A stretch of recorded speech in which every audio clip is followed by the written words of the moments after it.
కొమరంభీం ఆసిఫాబాద్ జిల్లా కాగజ్ నగర్ మండలం భట్టుపల్లి గ్రామంలో భట్టుపల్లి దహేగాం ప్రధాన రహదారిపై విద్యార్థులు ఆందోళన కార్యక్రమం చేపట్టారు.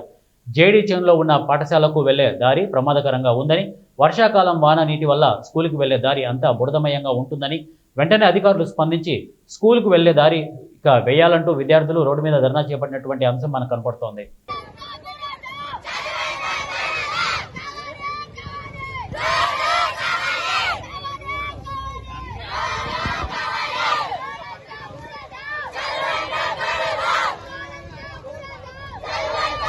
మాది జిడ్జన్.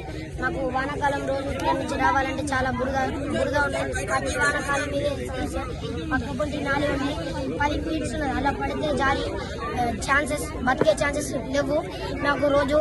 అలాగే బురదతో రావడం వల్ల పాయింట్లన్నీ చిల్లుతున్నాయి. బురదతోటి బాగా ఇబ్బంది అవుతుంది మాకు. కానీ ఇంకా చిన్నపిల్లలు వస్తున్నారు సార్, వాళ్ళకు కూడా చాలా ఇబ్బంది అవుతుంది. ఇలా మాకు రోడ్